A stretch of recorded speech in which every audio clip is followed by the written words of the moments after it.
Hello and welcome back to the Allan Kardec USA channel, where we discuss the doctrine of Spiritism as codified in the writings of Allan Kardec.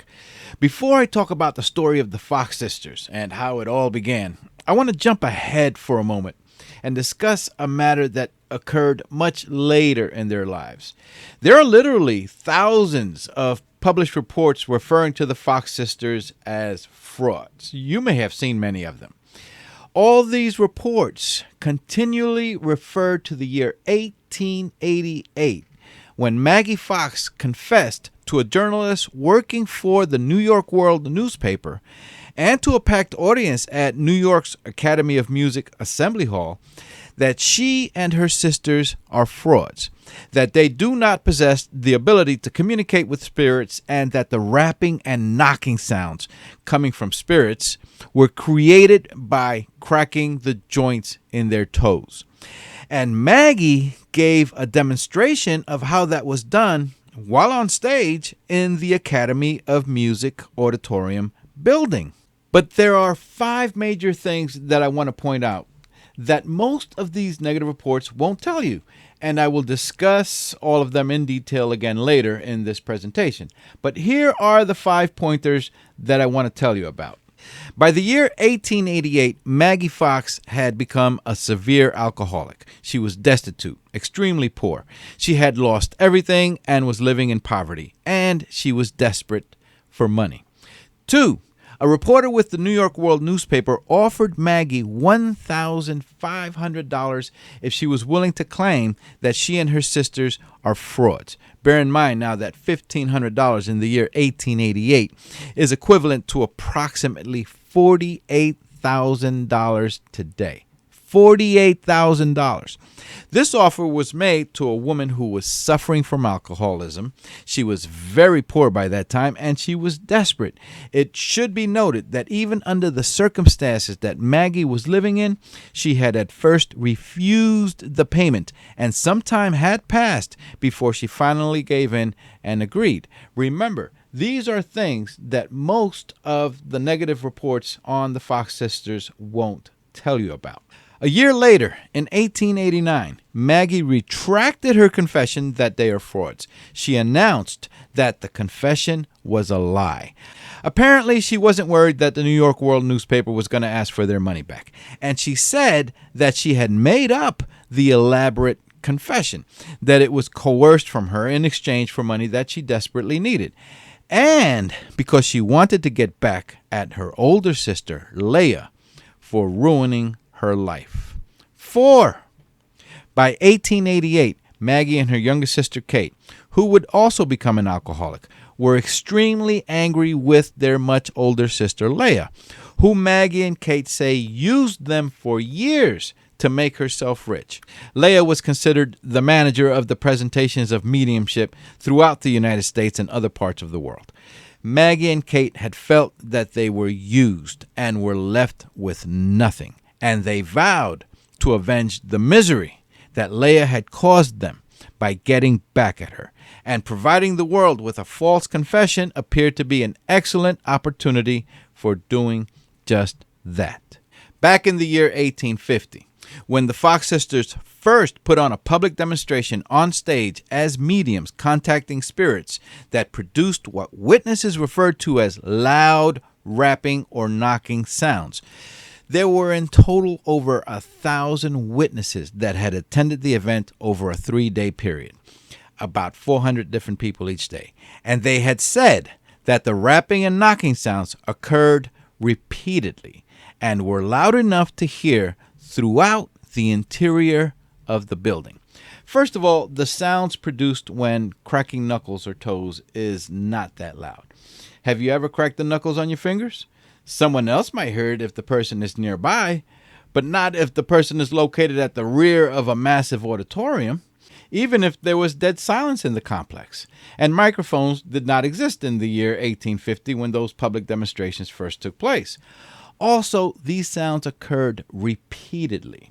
Some of those public and private seances continued for over an hour, and the sounds were heard repeatedly the entire time. Cracking your knuckles just twice in a row is impossible. It takes hours for the air bubble in the fluid of your joints to accumulate again to the point where the knuckle can be cracked again. Try it. Crack one of your knuckles. Now try to crack that same knuckle again. You can't do it. And it's the same with toe joints. You can't make it crack repeatedly in a short span of time. None of these things you will see in all the negative reports about the Fox sisters. Now, let's get into the story of how it all began. I want to let you know first that the story of the Fox sisters has been told thousands of times by many different sources. And I have found out that you're not going to get all the details exactly the same. These events happened about 150 years ago. So what are the chances of everyone being accurate with every little detail? But the details that are different in each story told about the Fox sisters are usually very trivial, very minor details. For the most part, the overall history is basically the same.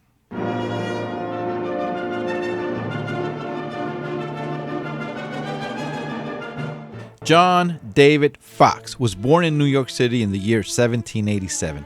This is only 11 years after the United States became the United States. As a matter of fact, John Fox's father, David Fox, had fought British forces in the American Revolutionary War for our independence from England so that we can become our own country. 25 years after his birth, in the year 1812, John Fox married Margaret Smith from Brunswick, Canada. Margaret was born the same year as her husband, 1787, so they were the same age.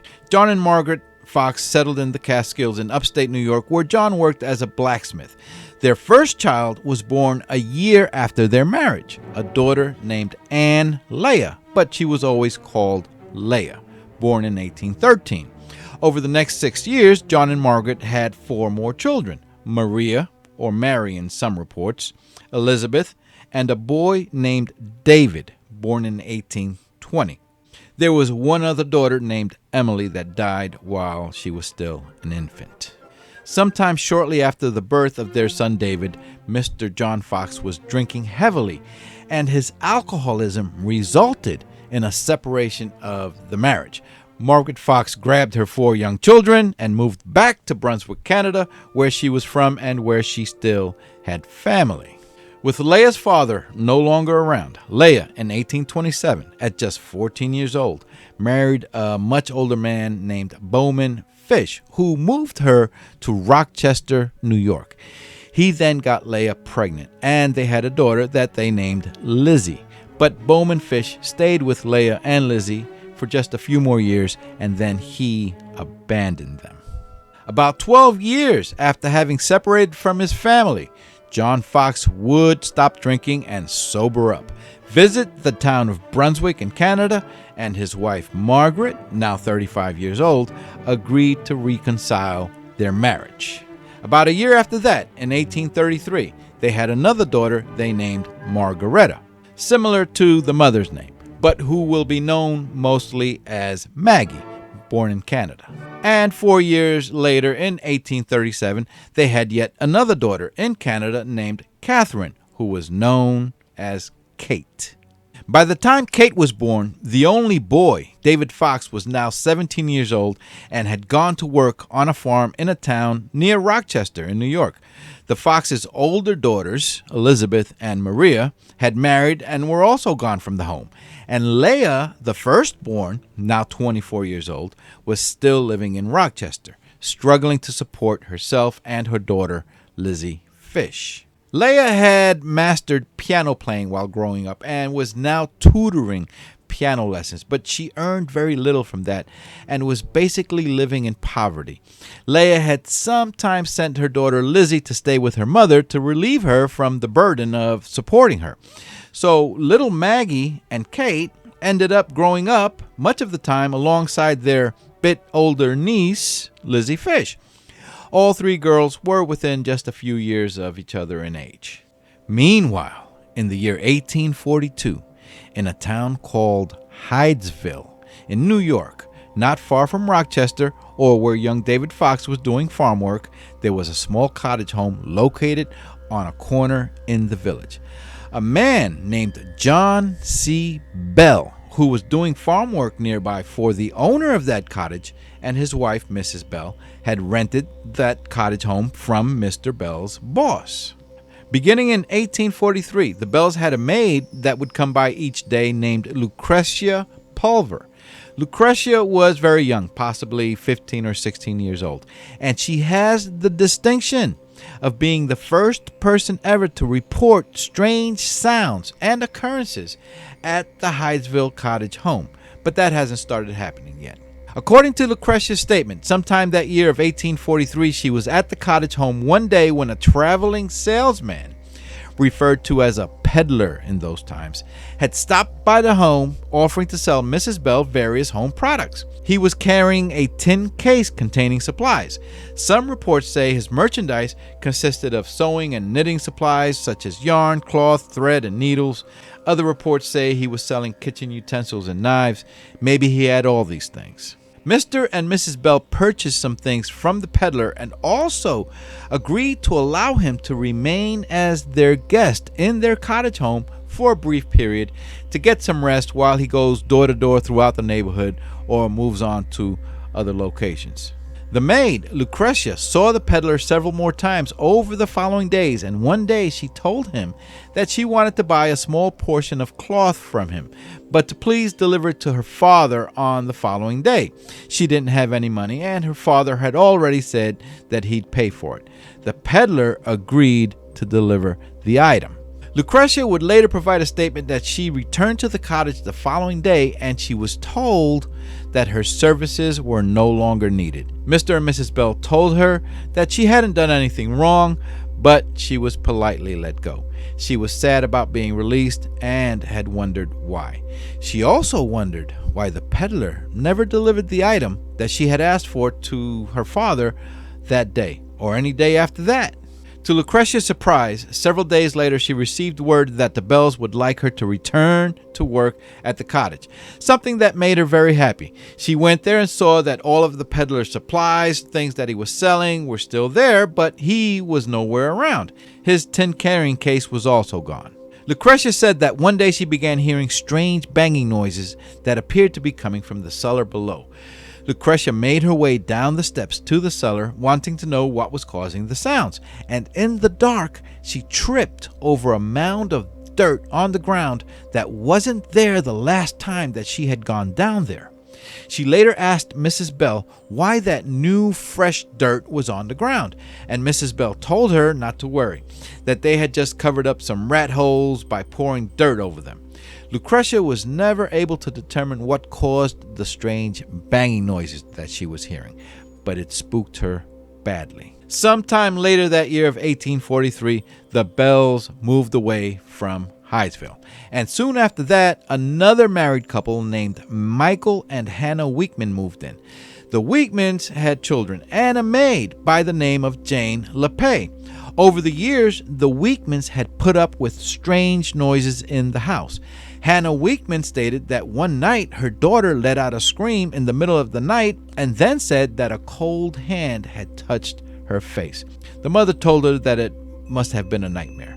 The maid, Jane, stated that she had seen the manifestation or apparition of a man when she walked into the bedroom one day, but that it quickly disappeared after it looked at her. When all these strange events at the cottage home became too much to tolerate, the Weekmans moved out. Both Michael and Hannah would later give statements about the strange banging noises, and Jane LePay also provided a sworn statement. In one statement signed by Michael Weekman, he stated, "One evening about bedtime, I heard a rapping. I suppose it was someone knocking at the door who wanted to come in. I went to the door. I did not find anyone there. And just as I was getting back into bed, I heard the rapping again and opened the door quick, but could see no one there." The neighbors and other locals in the area began referring to the house as the Spook House, and rumors began going around town about the peddler who was at that cottage home for a few days back in 1843 and suddenly disappeared. leaving all his merchandise for sale at the house. Some neighbors had said that they saw what appeared to be the peddler and Mrs. Bell getting very cozy with each other whenever Mr. Bell was not around, and that Mr. Bell must have learned of the affair and killed the peddler. In later years, the Fox sisters would say that the spirit of the peddler had communicated to them that he was killed by Mr. Bell for the $500 in cash that he was carrying and all his products. According to a statement from Mrs. Fox, the Fox family moved into the cottage home in Hydesville on December 11, 1847. John Fox and his wife Margaret had moved into the home with their 2 young daughters, Maggie, who was now 14 years old, and Kate, who was 11 years old. Mrs. Fox was said to come from a family that could sense the presence of spirits, and it was reported that when she first entered the home in Hydesville, she had said, "This house is haunted," but no one really paid any attention to her. Because the home was very small, they all slept in the same room. On the night of March 31st, 1848, one day before April Fool's Day, everyone was asleep and Mrs. Fox was awakened by the sound of strange, loud knocking sounds. The fact that these events happened to begin on the eve of April Fool's Day provided more speculation and negative reaction from those reporting about it that this was all a prank. Now, most reports seem to indicate that the problems at the Fox cottage home began on March 31st, 1848. But the Foxes later made statements that they had been hearing strange sounds since first moving in.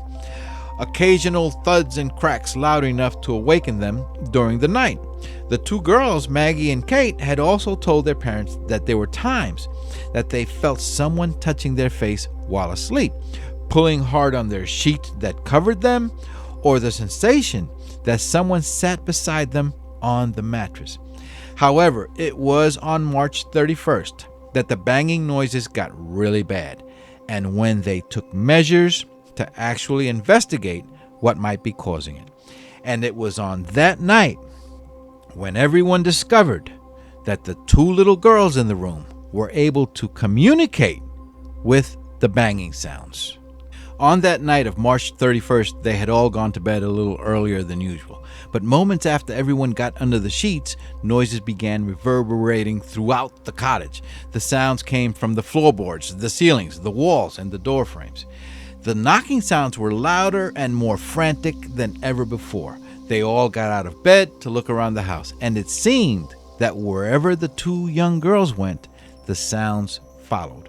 The girls' mother, Mrs. Fox, had believed that there was something demonic causing the sounds and sent her husband to question the neighbors about it. Well, this situation was nothing new to some of the neighbors. They have been hearing about the unexplained sounds coming from the spook house for some time now. The last couple that lived in that cottage, the Weekmans, had packed up and moved out like they were running for their lives. Several neighbors agreed to head over to the college and help Mr. Fox investigate the sounds. A group of people gathered inside the house, some holding candlelights, and they listened to occasional knocking sounds.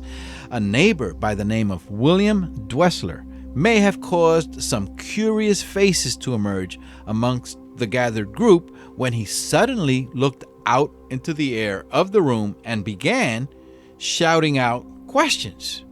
"Who are you? What do you want?" Amazingly, his questions were answered with raps right on cue after each question. The 11-year-old girl, Kate, then got the idea to tell the spirit to repeat the number of times that she snaps her fingers. She snapped her fingers a certain number of times, and the raps matched them exactly. The older sister, Maggie, then clapped her hands several times, and an identical number of raps followed. Mrs. Fox, Margaret, then asked whatever was causing the raps to tell her Kate's age. That was followed by 11 raps. She then asked the invisible entity to tell her Maggie's age, and all then heard 14 raps. Wanting to continue having their fun with the situation, several different neighbors then asked the entity to tell them their age, and, as if reading their thoughts to know the age of the person asking, it delivered the correct number of raps.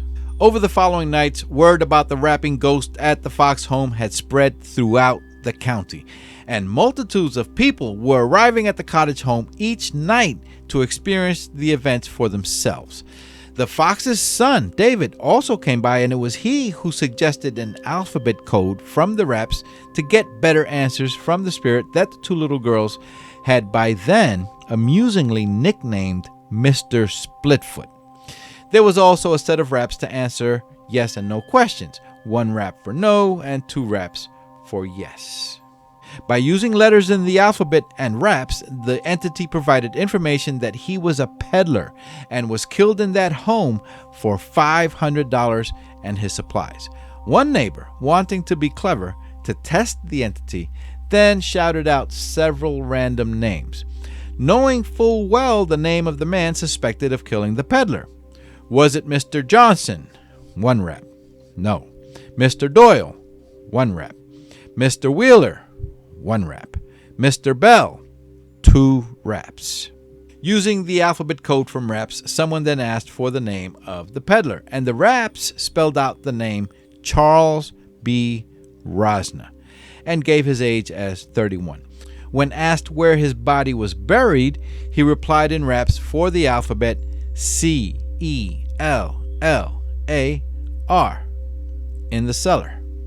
Here in this house, 2 raps.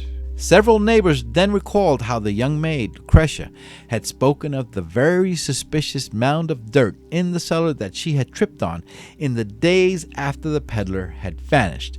Some of the neighbors then got their shovels, went into the cellar, and began to dig until they hit water below the dirt. There was nothing there. Maggie would later say that the peddler spirit had said that he was beheaded by Mr. Bell, that his head was placed in a hole in the ground and the rest of his body elsewhere. The oldest daughter, Leah, who was now 35 years old in 1848, would much later make claims that it was she who communicated with the spirit, who told her his name and where his head was buried. She stated in a book she wrote called The Missing Link in Modern Spiritualism, published in 1885, that during the dry season they continued digging into the ground in the cellar, and that this time they recovered a few fragments of human bones and part of a human skull. Well, many years later, in 1904, the cottage home now abandoned long ago, a wall in the cellar had deteriorated and collapsed, and the owner of that home discovered behind the wall that fell bones from various parts of a human body, mixed with some chicken bones and other animal bones, but no skull was with the bones. Is that because the skull was already found in the ground of the cellar?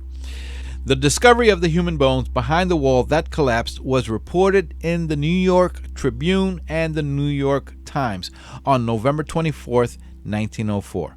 Along with the bones, in the area where the wall fell, was also found a tin carrying case, typical of one that would be carried by a traveling salesperson during the mid-1800s. Some had claimed that the entire situation appeared to be a farce, some kind of prank, someone hiding bones and a tin container by covering it with a wall, to be discovered much later, which would confirm that communications with the dead peddler were real.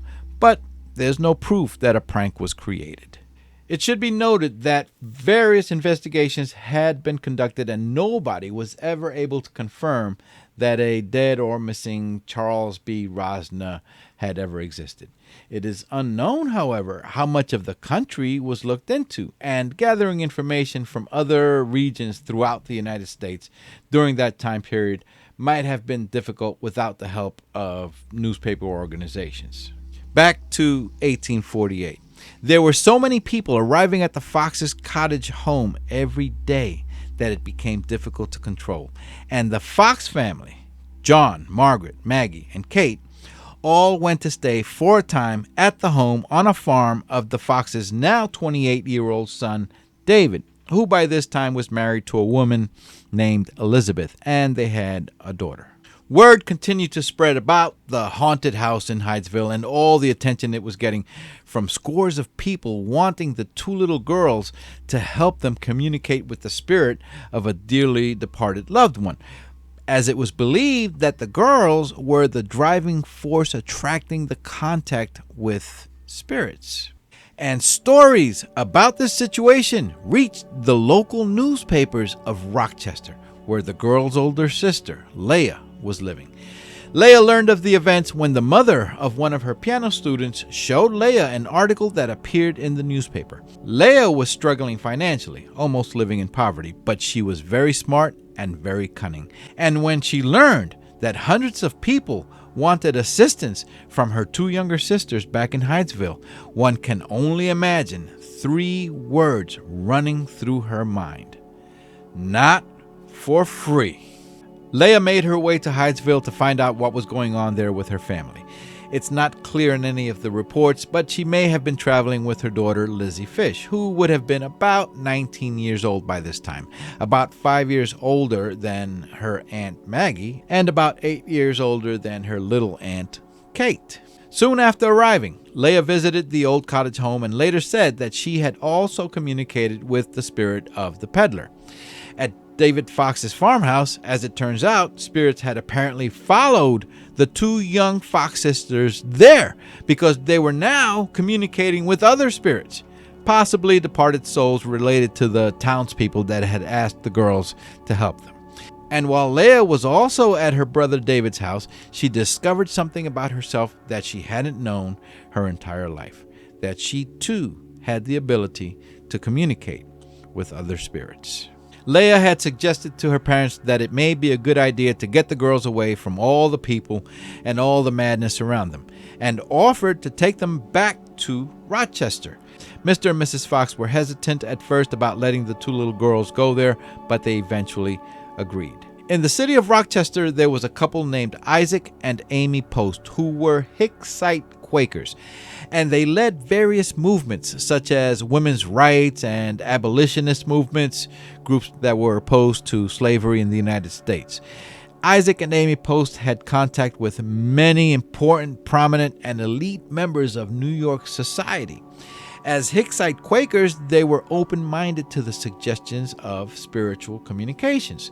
They were intrigued by reports of the 2 young mediums from Hydesville and learned that they were also in Rochester.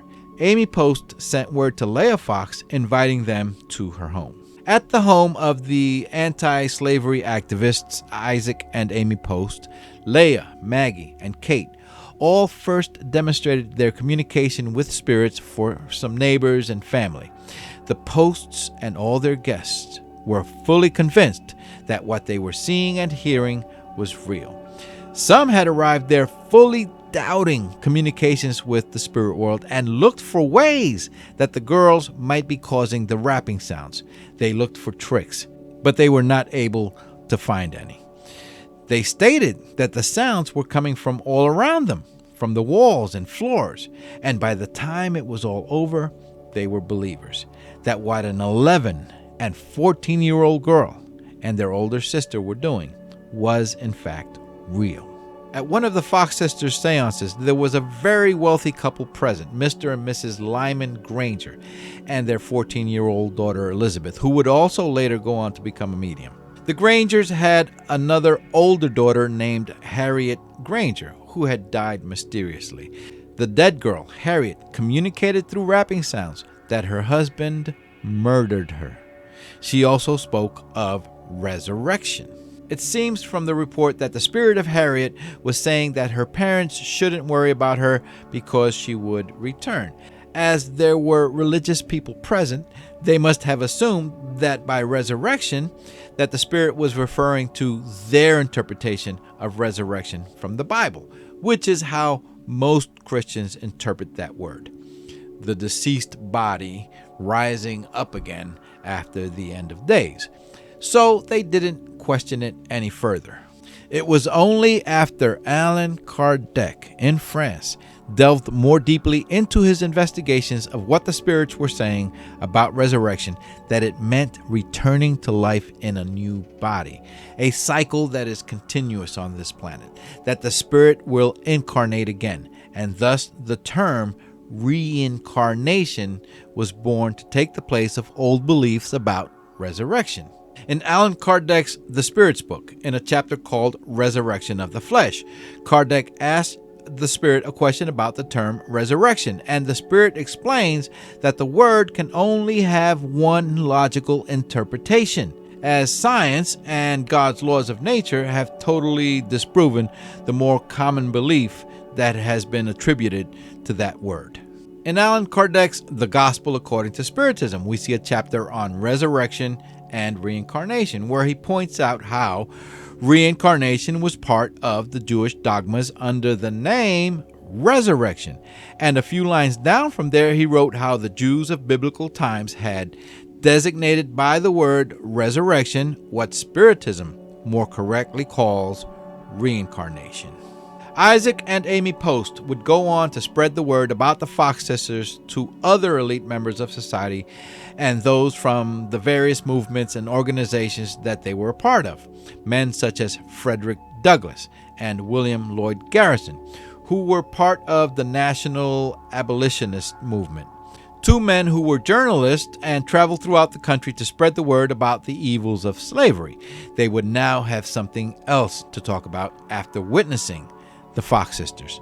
Douglass and Garrison, two very well-respected and well-educated men, had attended some of the seances, along with several journalists from major newspapers that the Posts had also invited. And there came a time when those present at the Fox sisters' seances would speak throughout the country of the events that occurred, spreading the word even further. And they talked about other things besides rapping sounds that seemed to be coming from the floors and walls. They also spoke of objects moving about on their own, or their coattails being pulled on with great force and nobody nearby. As publicity continued to grow, Leah had made arrangements with some supporters to rent out a large assembly hall and place an ad in the newspaper that the Fox sisters will put on a public demonstration of communicating with spirits on stage. That event took place at the Corinthian Hall Auditorium in Rochester beginning on November 14, 1849. It turned out to be a huge event for 3 straight days, where at least 400 people each day were mesmerized by what they were seeing, or better said, hearing. Only Leah and Maggie had put on the demonstration at Corinthian Hall. The youngest, Kate, was not present. The two sisters were also thoroughly inspected by various independent committees, including a committee of women that searched under their clothing. Committees that were established to ensure that they did not have any devices on them to produce the rapping or knocking sounds. One member of a committee had placed his hand on the feet of one of the girls after someone had said that he thinks the sounds were coming from her toes. He placed his other hand on the floor and asked the girl to have the spirit communicate to him by rapping on the floor. And that is exactly what happened.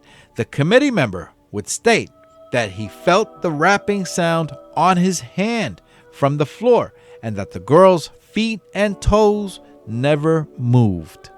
Various committees had tried everything they could to prove that the manifestations were fake and were not able to. All attending the 3-day event at Corinthian Hall had paid 25 cents to witness the manifestations. For some reason, the price was cut in half on the 3rd day. It was reported that the rapping sounds were heard throughout the very large hall to all those present. How can cracking toe joints do that? And the people were convinced that what they had seen and heard was real. Some newspapers gave favorable reviews of the demonstrations at the Corinthian Hall Auditorium, reminding readers how people such as Galileo, Isaac Newton, and Robert Fulton were all laughed at when they first presented their inventions or discoveries that were later proven true. Personally, I like referring to one of my favorite lines from the Spirit's book by Allan Kardec. If we had never seen fish, humans would be at a loss to understand how any living creature could exist in the sea. Other major newspaper sources were not happy about all the attention that these supposed supernatural events taking place was getting. And one newspaper publisher even offered a reward of $500. That's a huge amount of money back then, to anyone who can provide definitive proof of how the Fox sisters were producing the sounds. Though many had paid their dollar for a seance, nobody was able to turn that $1 into a $500 reward. It was never claimed. In 1850, all three Fox sisters were staying at Barnum's Hotel on Broadway and 20th Street in New York City. No relation to the circus owner, P.T. Barnum. They offered visitors the opportunity to investigate their spiritual communications, charging $1 per person. By the way, $1 in 1850 is equivalent to about $39 today. The gatherings during that time period had included highly educated literary critics, journalists, novelists, newspaper editors, and a slew of other prominent, influential, and professional individuals. They would sometimes test the sisters by asking to communicate with someone known to the person who had died. Questions were asked such as, where were you born? Where did you die? How did you die? What are the names of your children? And other questions that would only be known by the person asking the questions. And time again, the questions were answered correctly. And all those individuals had no choice but to report that there was no fraud involved in the Fox sisters' sessions. Before I continue with this story, I want to take a moment to let you know that Allan Kardec and Spiritism teaches us that spirits of a higher order, good spirits, do not like being tested and refuse to allow themselves to be subjected to such questioning. In Allan Kardec's The Medium's book, he tells us we can never be too careful about the manner in which we question spirits, and especially about the nature of the questions themselves. And later, Kardec writes, those questions to which we already know the answers, or which we are able to clarify by ourselves, spirits of a higher order do not bother to answer. This distrust offends them, and nothing satisfactory will result from it. Don't we often see examples of the same thing amongst ourselves? Do very knowledgeable individuals who are aware of their own worth like to respond to foolish questions aimed at testing them as if they were school children? The desire to make some person a believer is no reason for spirits to have to satisfy idle curiosity. Spiritism teaches us that only low-level or malevolent and sometimes even evil spirits, yes, demons, are the only ones that will partake in such nonsense of being tested, typically with the purpose and goal of causing some kind of harm to all those present. This is something very important to keep in mind as I proceed later toward the end of the Fox sisters' story. One newspaper reported how those attending the seances at Barnum's Hotel and other locations had to publicly admit their defeat.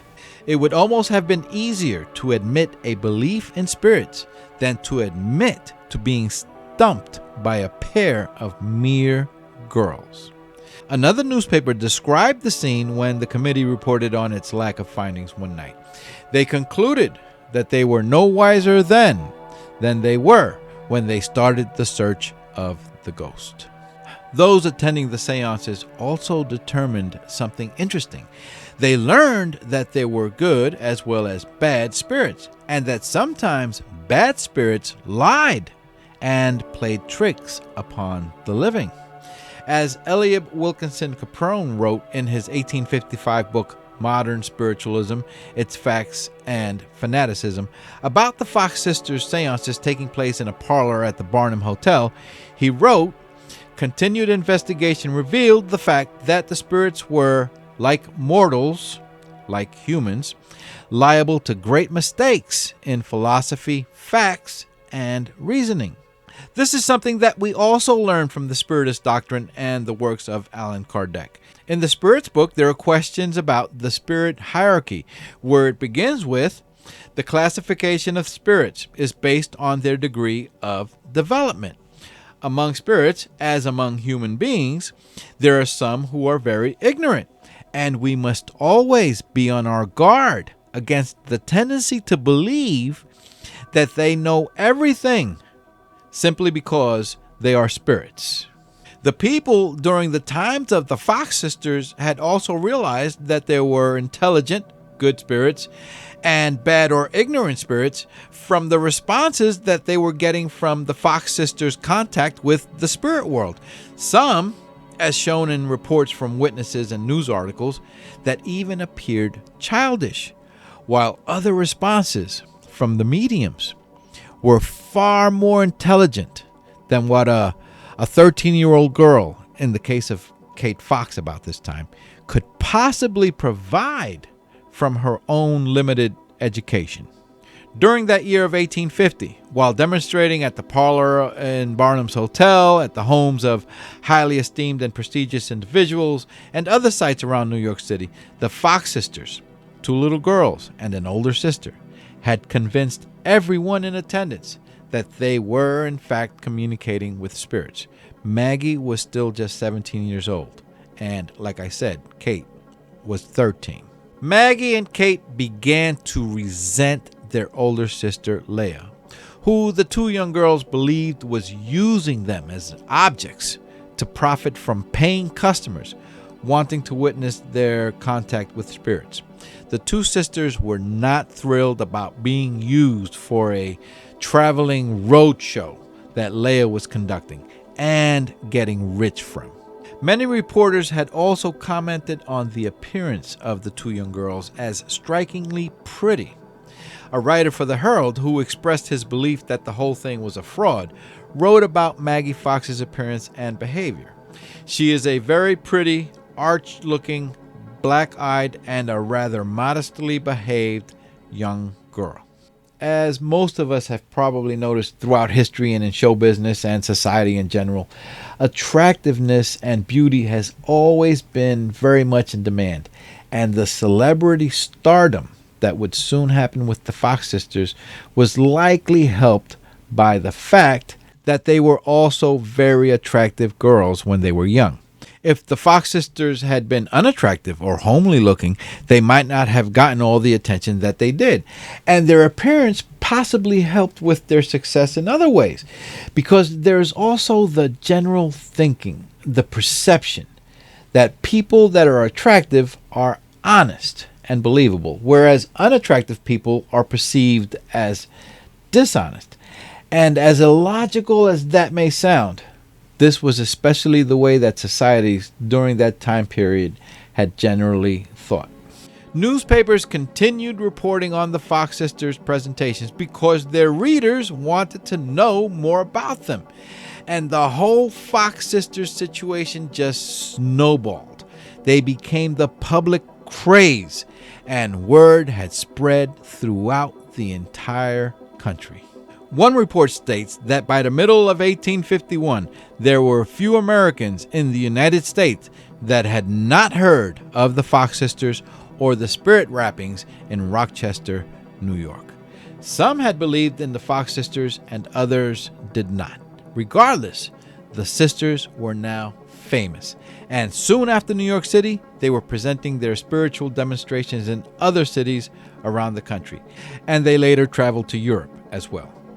It would not be long before some people in France began to discover their own mediumistic abilities, the possibility of communicating with the dead, and shortly after that, a man who would later be known as Allan Kardec began investigating the occurrences of unexplained rappings, knockings, and moving objects. In Allan Kardec's book, Spiritism Easily Explained, he told of the events in Hydesville by starting the writings in that book with, by the year 1848, several strange phenomena were getting notoriety in the United States, consisting in noises, raps, and movement of objects with no apparent cause. Remember the $500 reward I mentioned earlier? Well, in Allan Kardec's 1858 issue of Spiritist Review, he writes, "The challenge was accepted by Dr. Gardner and several other people. They were ready to test those supernatural powers. Among them were the Fox sisters, who were prominent for such events. A committee led by Dr. Gardner had witnessed a phenomenon up until now unknown to science, or whose cause was not touchable and immediately recognized by the committee. He has no right to claim from the Courier of Boston the payment of $500 as offered." In the 1860 issue of the Spiritist Review, Kardec writes, "The Fox sisters, for example, are notable conjurers because ungallant American journalists derided them."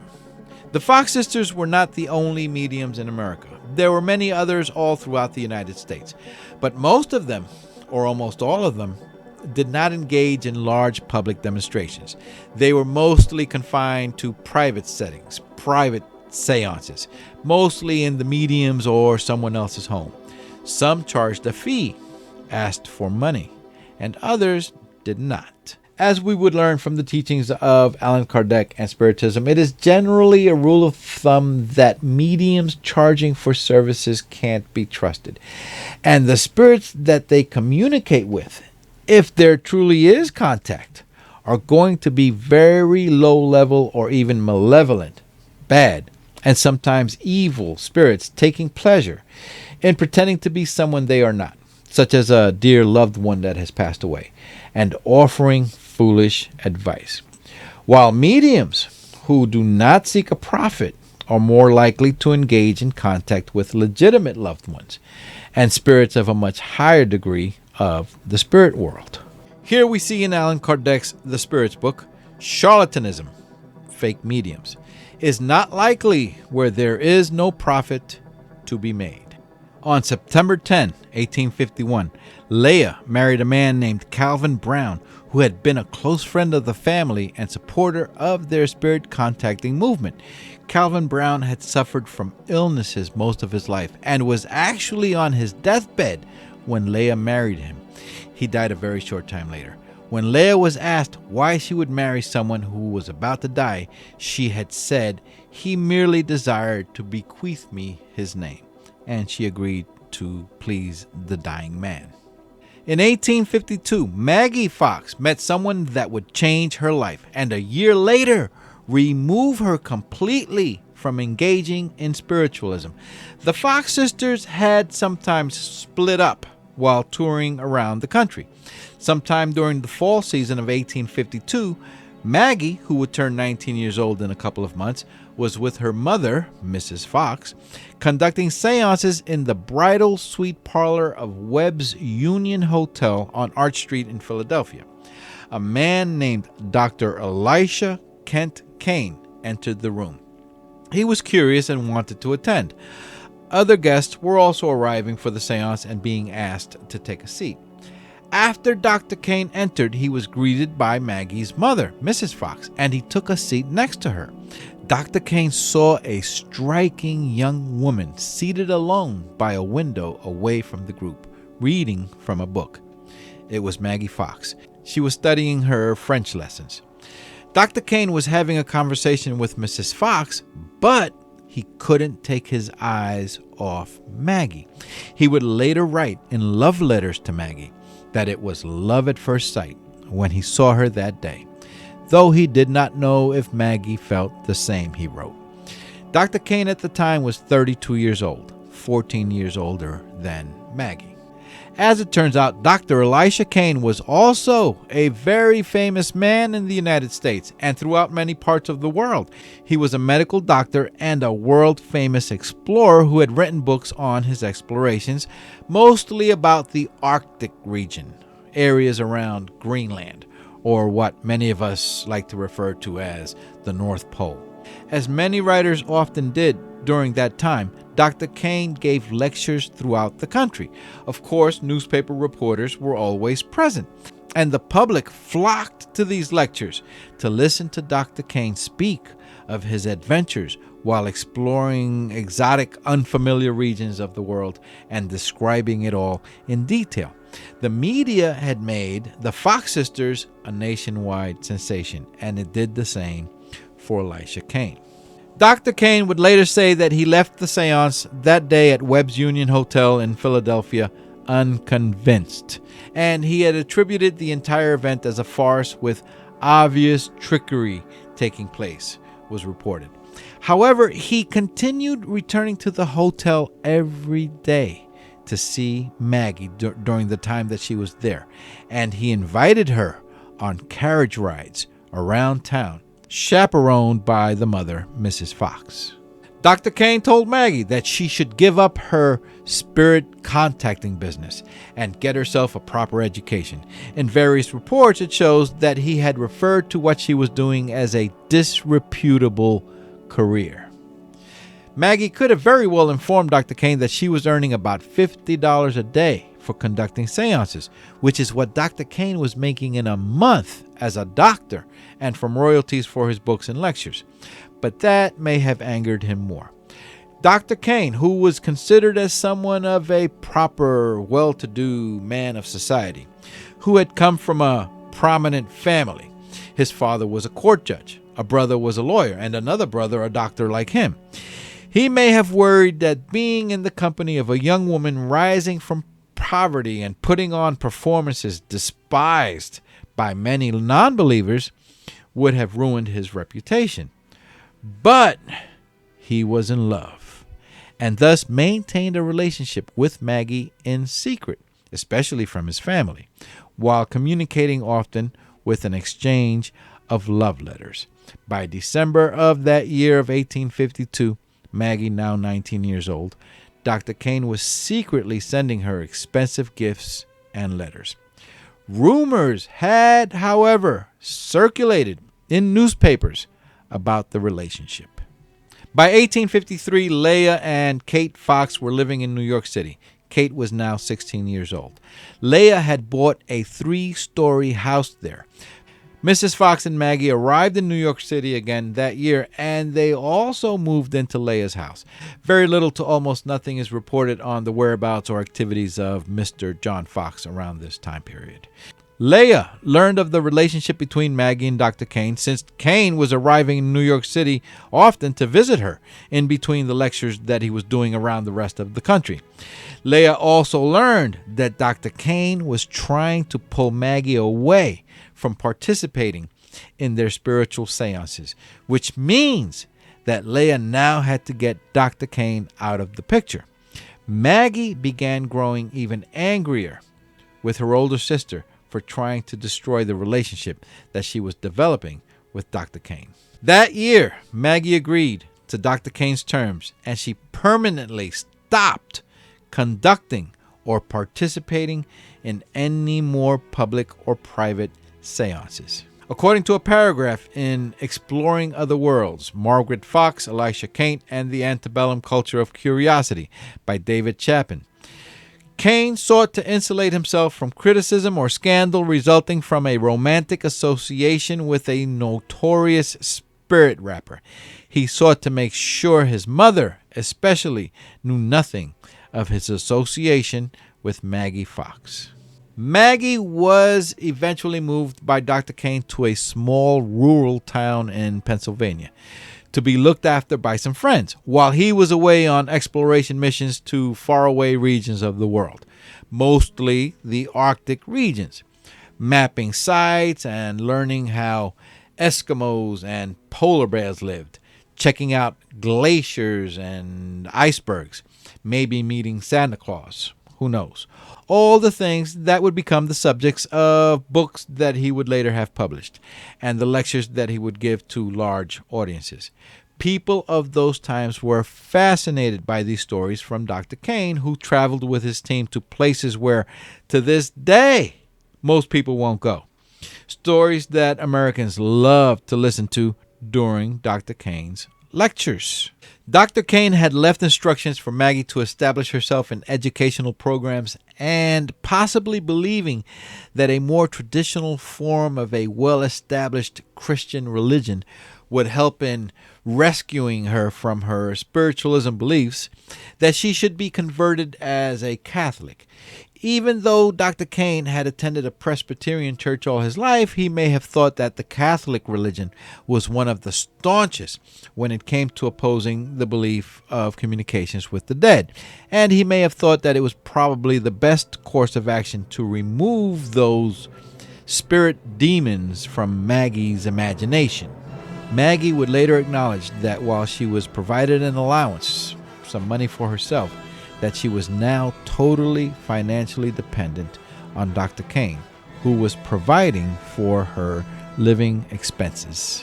Dr. Kane returned on a ship to New York City Harbor with his team 2 years later from the Arctic's exploration mission on October 11, 1855, and he received a hero's welcome. Dr. Kane was made famous once again with headlines on the front page of many newspapers. It just so happened that Maggie was visiting her family in New York City when Dr. Kane arrived there. And she had expected that Dr. Kane would receive word that she was there and he would soon come knocking on the door. But several days went by and he never showed up. Eventually, a man delivered a message to her that Dr. Kane is furious about all the rumors circulating that they are engaged to be married, probably thanks to Maggie's sister, Leah, and that he would join her when he thought the time was right. Maggie's hatred for her older sister Leah may have increased when newspaper publications were reporting on the love affair between Maggie and Kane that Maggie had agreed to keep secret, and she may have suspected that Leah was leaking information to the press to ruin her life and to get rid of Kane, especially after Maggie had disassociated herself completely from doing seances. On October 19, 1855, the Troy Daily Whig newspaper had printed the following. A gentleman from this city informs us that Dr. Kane of the Arctic Expedition is soon to be married to Miss Margaretta Fox, the second sister of the Fox girls, at whose residence in Hydesville, Wayne County, in this state, the spirit rappings were first manifested. Dr. K became acquainted with the Fox family in New York. That is incorrect. They met in Philadelphia. During his absence, Miss Fox, his said-to-be affianced fiancée, has been attending a young ladies' school at Philadelphia. Dr. Kane and Maggie tried their best to stop the rumors with announcements of their own that the reports were false, and some newspapers did proceed to retract their stories. Regardless of all the turmoil, Dr. Kane continued to court Maggie. By April of 1856, Dr. Kane and Maggie were spending a lot of time alone together in a third-floor room of Leah's house in New York, while ignoring her little sister Kate's seances also taking place in that house. By this time, Kate was 19 years old and earning a good living as a medium, though much of the earnings was still being controlled by Leah. The relationship between Dr. Kane and Maggie was a bit strange. Maggie was in love with a man who she knew had considered her a fraud, that she had been engaged in a distasteful, disreputable career. She believed Kane looked at himself as high class, while looking at her as low class, a young woman who only recently had lived in poverty. Maggie was not content that Dr. Kane thought of her that way and may have felt insulted. Yet, she somehow ignored all that and relished all the attention that Dr. Elisha Kane was giving her, and that somehow drew her more to him. It was reported by a friend of Maggie named Elizabeth Fries Ellett that when Dr. Kane picked up Maggie one day in New York City to go have her photograph taken, it appears he had slipped on more than one occasion and referred to Maggie as his wife. According to Elizabeth Ellett, she then heard Dr. Kane say, "Would you like me to repeat what I have said formally in the presence of your mother?" In those days, making that declaration in the presence of witnesses would constitute a legal and binding marriage by law under the common law and laws of New York State. A magistrate or church was not necessary. Elizabeth Ellett said that Dr. Kane then said, "Attend to me, Maggie. Would you be willing now to enter into such a bond?" Maggie said yes. A short time later, in front of Mrs. Fox, the youngest sister Kate, a servant, and another woman who was spending the evening there, Dr. Kane said, Maggie is my wife, and I am her husband. Maggie then agreed, something necessary to formalize the marriage. According to the family, on October 11, 1856, exactly 1 year after returning to New York City Harbor on a boat from his explorations in the Arctics, Dr. Kane left to England on business, but before leaving, he had told Maggie that he will make the marriage public by March of the following year, 1857.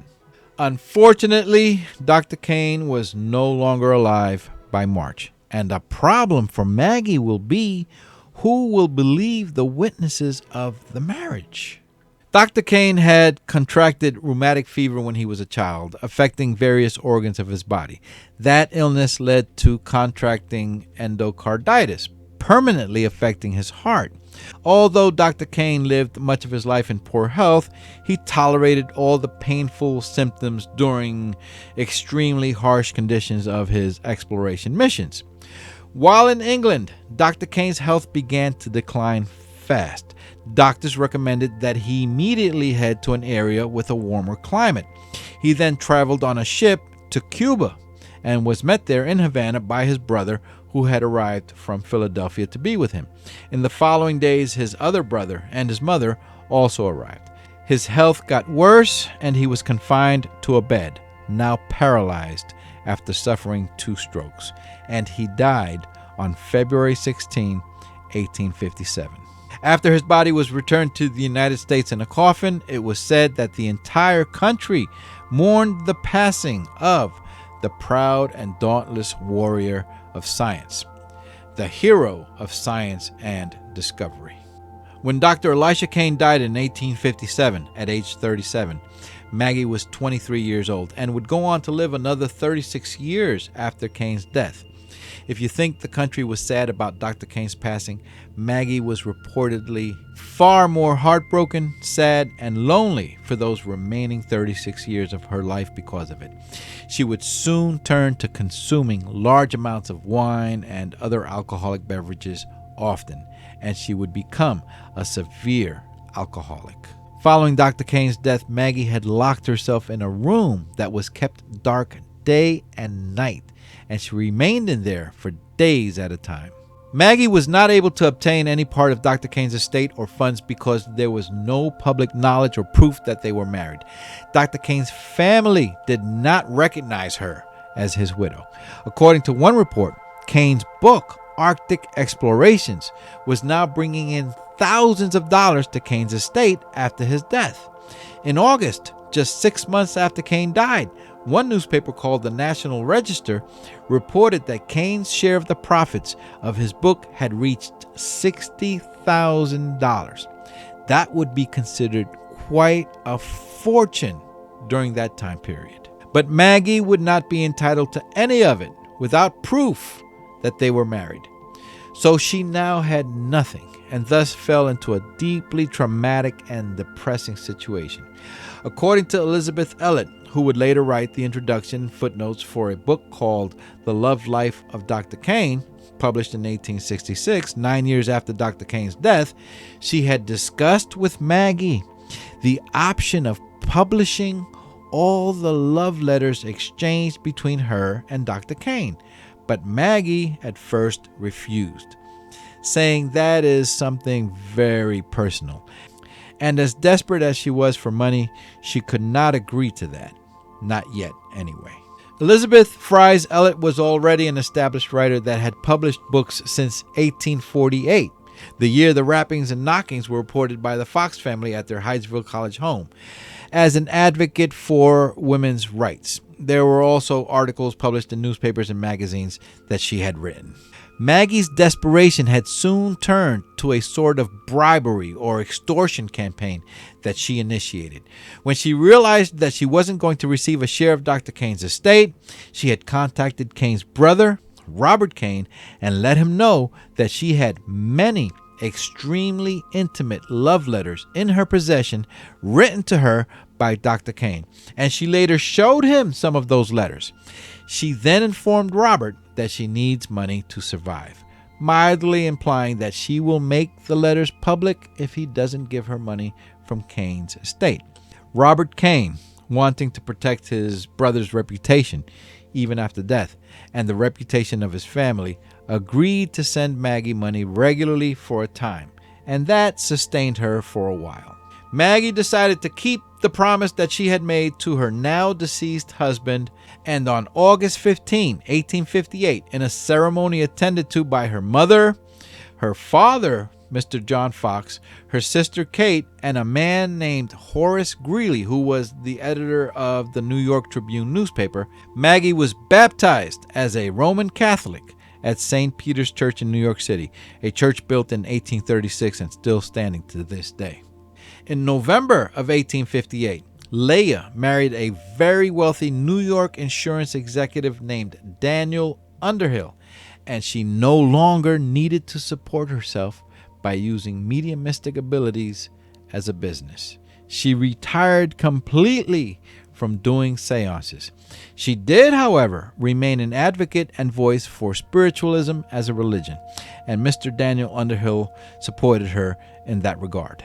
By 1859, Maggie, now 26 years old, left the home that she was living in with her mother and sisters, Leah and Kate, who was now 22 years old, and she rented a room so that she could live alone, and it seemed so that she could drink heavily as much as she wanted without being disturbed. Her only means of support was still the money that she was receiving from Robert Kane, as long as she kept the love letters private. Kate would visit Maggie often, and somehow Kate also ended up developing, at just 22, a bad drinking problem of her own as well. By the fall of 1860, Maggie was miserable and in constant need of money. What she was getting from Robert Kane was not enough, and she tolerated that struggle in her life another 2 years. By 1862, Maggie agreed to allow her friend Elizabeth Elliot to publish the love letters after several publishers offered a very large amount of money for the book. Maggie also got a lawyer and sued the Kane family. Maggie's lawyer informed Robert Kane that he had established enough proof that Maggie and Dr. Kane were in fact married. In court, Robert Kane was successful in preventing acknowledgement of a legitimate marriage, something he thought would disgrace his family and the name of his dead brother, but only under the condition of a settlement that he had to transfer money to Maggie from Dr. Elisha Kane's estate regularly. Also, the court issued the order that as long as the payments continued to Maggie, the love letters could not be published, which was another win for the Kane family. But Maggie was also somewhat content because she was now receiving a satisfactory amount of money. The court case turned out to be a win-win situation for everyone. However, 3 years later, in 1865, the payments from Robert Kane had suddenly stopped, and he refused to send any more. With Robert Kane failing to send any more payments, Maggie now had permission to publish her husband's love letters, and with the help of Elizabeth Elliot, it took a few months to complete the project. The Fox sisters' mother, Margaret Fox, died that year on August 3rd, 1865. One newspaper article indicates that the girl's father, John Fox, also died earlier that year in January. 1865 was also the year that the 16th President of the United States, Abraham Lincoln, had died when he was assassinated in April. It should be of note that Abraham Lincoln and his wife, Mary Todd Lincoln, were also caught up in the spiritualism craze, possibly thanks to the Fox sisters, and they had invited mediums to give seances in the Red Room of the White House. Also in 1865, the American Civil War had ended. Over 620,000 Americans were killed during that war, creating widespread grief throughout the country. And mothers, fathers, wives, brothers, sisters, and children of the deceased wanted to know if their dearly departed loved one was okay in another world. Thus, suddenly, once again, there was a huge demand for mediums. The Love Life of Dr. Kane was published in 1866. The book, however, was not a big seller. It was published 9 years after the death of Dr. Elisha Kane. If it had been published soon after he had died, when the world was still talking about the great explorer, it may have been a huge success. While Maggie did not earn much from this publication, she did obtain one form of great gratitude from it.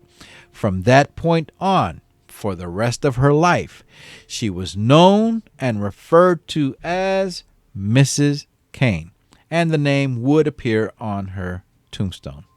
It should be noted that even though Maggie had accepted Dr. Kane's advice to stop practicing her spirit communications, that he never believed it was true, and although Maggie loved Elisha Kane very much, and they were together for several years until his death, she had never said to him that her mediumistic abilities was fake. One would think that if what she was doing was fraudulent, she would have told him.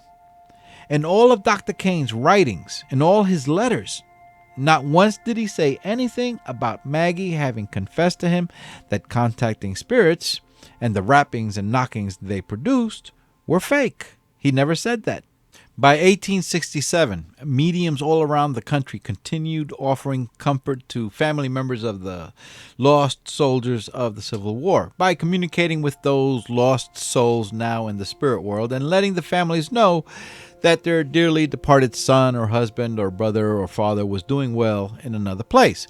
By this time, Maggie Fox no longer acted as a medium to please her dead husband.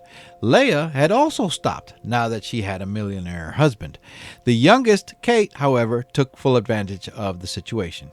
But a huge problem had been that this demand for mediums also resulted in a flock of imposters, fake mediums, charlatans, all coming out of the woodworks to make a dollar.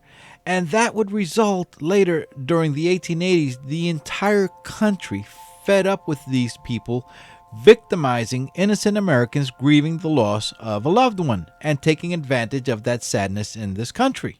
The multitudes of fake mediums, something that I spoke about in a previous video I did called Why Spiritism Hasn't Grown as Big as Other Religions, continues to this day. The name for fake mediums is charlatans, and in that video I mentioned how charlatanism is something that has caused distrust in the doctrine of Spiritism, and why people refuse to accept the possibility of communicating with spirits. Charlatanism is very likely also the reason why there were a lot of people who did not believe in the Fox sisters' demonstrations. 4 years later, in 1871, Maggie Fox was now 38 years old, and she was still an alcoholic, and she was broke. Again, she needed a way to make money. There was no more money from the Kane family, no more money from the Love Letters book. Although she had promised her deceased husband, Dr. Kane, that she would never again return to her spiritualism engagements, she would break that promise. Maggie needed a way to earn money. The Roman Catholic religion and her Catholic beliefs all went out the window, and she returned to her activities as a medium. However, she went back to communications by means of rappings and knockings from the spirit world, whereas her younger sister Kate, who was now 34, had advanced her mediumistic abilities to materializations and spirit writings. However, Maggie and Kate were not receiving the same media attention any longer that the three sisters had gotten over 20 years earlier during their glory days when it all began. And they probably weren't earning much more than a gypsy woman with a crystal ball at the amusement park. Kate decided to take her chances with what she may have considered as her profession by taking it overseas. And she traveled to England, a place where she knew was very welcoming to spiritualism. That year of 1871, while in England, she met a British man who she fell in love with by the name of Henry Jenkin. They married a year later in 1872, and she remained in England with him until 1875 before moving back with Jenkin to New York City. They had 2 children, 2 boys. One was born in England and the second in New York. Unlike Maggie's late husband, Dr. Elisha Kane, Jenkins was a believer in spiritualism and contact with spirits, and he had encouraged Kate to continue in her activities as a medium. It was later reported that one of Kate and Henry's 2 boys had shown signs of being a medium himself when he was still a toddler, and that he had sometimes gotten a hold of a pen and paper and written lines in a foreign language. Kate's husband from England had a heart attack and died soon after the birth of their second son. It was not long after that Kate's binge drinking increased and she was becoming extremely unruly and out of control, just like her sister Maggie. Her alcoholism had worsened. Both Maggie and Kate were considered mentally unbalanced or even deranged. By the 1880s, something quite eventful began to occur in the United States. It seemed that millions of people from around the country were now growing even angrier and were infuriated by this spiritualistic movement, which also continued to grow, and that those participating in this distasteful, horrible activity of pretending to be mediums that can communicate with the spirit world had to be stopped. Americans were sick of hearing about it and were denouncing it as fraud, and considered all who took money out of their pockets to pay them were being victimized. These public sentiments actually continued well into the 1920s, when the famous magician Harry Houdini made it his purpose in life to debunk mediums. And as I said before, it may be said that these sentiments continue to this day. Maybe it's time to bring someone into the house. Like a psychic or a medium or something.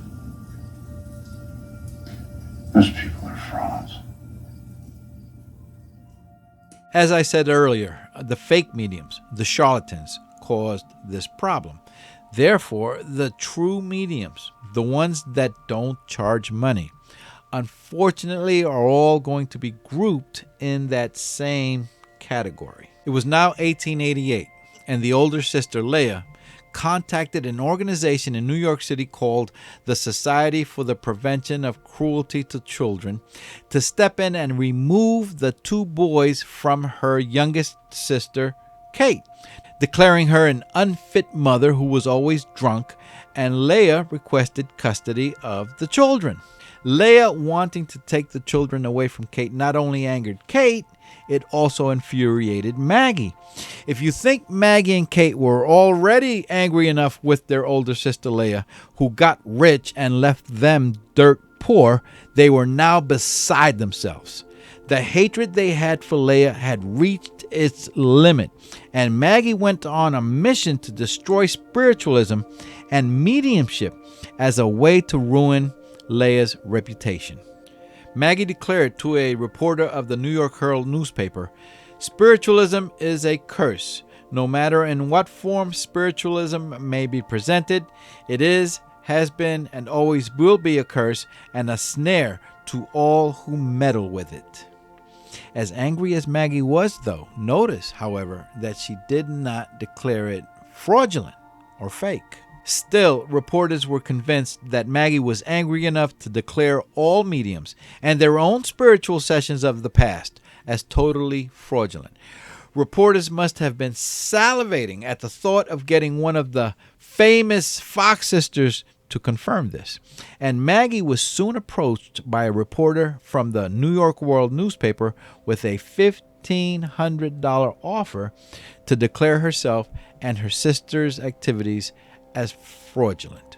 Maggie had at first declined the offer, but the hatred for her sister Leah, the means to put her to shame and ruin her reputation, and the money that she would receive, as I said earlier, equivalent to about $48,000 today, this was all too much for Maggie to bypass, and she finally agreed. Maggie gave her story, that she and her sisters created the loud rapping sounds that were heard on the floors and walls by cracking the joints in their toes. I already discussed my thoughts on toe cracking at the beginning of this video. Many believed Maggie's story, but others, faithful believers of spiritualism, especially those who were participants and witnesses of the seances that the Fox sisters had done, did not believe Maggie's story and simply believed that she was deceiving the public now with a false confession for some ulterior reason. At the New York's Academy of Music Auditorium, Maggie gave a presentation of how the toe-cracking noises were made by lifting her foot and cracking some joints. Her sister Kate was in attendance, seemingly to support her. Kate did not deny the confessions that Maggie had made. A year later, however, in 1889, Maggie stated that the confession was a lie. She was acting out of anger at her sister Leah and out of desperation because she needed the money. But by this time, it was too late. Nobody wanted to hear from Maggie anymore. A year later, in 1890, the sister that Maggie and Kate hated so much, Leah, had died at the age of 77. The youngest child of the Fox family, Kate, died 2 years later in 1892 at age 54 from kidney disease. In 1893, Maggie was once again living in poverty. She had gotten evicted from her home and a friend was allowing her to stay at her house. 8 months after the death of her sister Kate, Maggie also died at age 59 from a heart attack. It is believed that severe alcoholism was a contributing factor in the deaths of the two sisters. The works of Allan Kardec and Spiritism teaches us that when mediums ask for money, they are likely charlatans, fake mediums, or they are communicating but with malevolent and possibly even evil spirits. The Fox sisters had engaged in the practice of mediumship primarily for profit, even though most of the money was being snatched up by the older sister Leah. In this case, Dr. Elisha Kane, who didn't believe in spirits at all, would be in a sense correct that the Fox family, or the Fox sisters, were controlled by demons. And this is likely what Allan Kardec would have also concluded if he'd had the opportunity to investigate them. This is perhaps the reason why Maggie and Kate turned to alcohol heavily and why they had become mentally deranged in their later years. It may be why they had led horribly miserable lives. Good spirits of a higher order are not going to allow themselves to be used for profit. So the good spirits weren't around to guide them, or they were being ignored. The only spirits that the Fox sisters had to guide them, spirits having their fun with them, so to speak, were really bad, ignorant, or evil spirits. Something that I find very curious, the story about the Fox sisters has been told thousands of times in books, news articles, short documentaries, podcasts, theatrical plays in small playhouses around the country, and in videos like this one. I find it strange that a major motion picture, a Hollywood movie, has never been made about them. I just hope that if a movie is ever made, that they will include all the facts of the case and not leave out, for instance, the details that I spoke about at the start of this video. Looking back, we need to keep in mind that strange noises at the Hydesville cottage home were heard by various families and witnesses before the Fox family moved in there. Locals in the area were already referring to the cottage as the Spook House. The maid, Lucretia Pulver, also Michael and Hannah Weekman, and their maid, Jane, and others were already reporting the banging and rapping and knocking sounds before the Fox family moved into that house. Yet a lot of those negative reports that I spoke about the Fox sisters, want to make it sound as if Maggie and Kate had started those sounds as a prank. Think about it. How can they be accused of creating sounds that began while they were still living in Canada? The only difference is that when Maggie and Kate heard the rapping and knocking sounds, they had discovered that they were able to communicate with it. This is when they learned that they were mediums. The location where it all began, where the cottage home once stood in Hydesville, today contains only the original foundation of that property. That is all that remains. That site is now called Hydesville Memorial Park. The original cottage home building was bought by a member of a spiritual organization, and he proceeded to move the entire structure to Lilydale, New York. There it remained for viewing purposes until catching fire and burning down in 1955. The current property in Hydesville is under the care of the National Spiritualist Association of Churches. A large enclosure with windows all around it was built over the property where the Fox family's house once stood, so that visitors can walk around the building and view inside from all angles. It is amazing when you think about how Maggie's confession in 1888, 135 years ago, like I said, was believed by some and not believed by others. And today, this is still the case. Today, there are those who believe that the Fox sisters were true mediums, and many who believe that they were frauds. And to this day, nobody can truly prove if it was real. And nobody can truly prove if it was fake. I hope you have enjoyed the story of the Fox sisters. Please be sure to subscribe to this channel so that you are alerted when the next video is uploaded. You may also share your comments below, or if you would like to write to me personally, I can be reached at cardecusa@gmail.com. My name is Ciso. Take care and have a blessed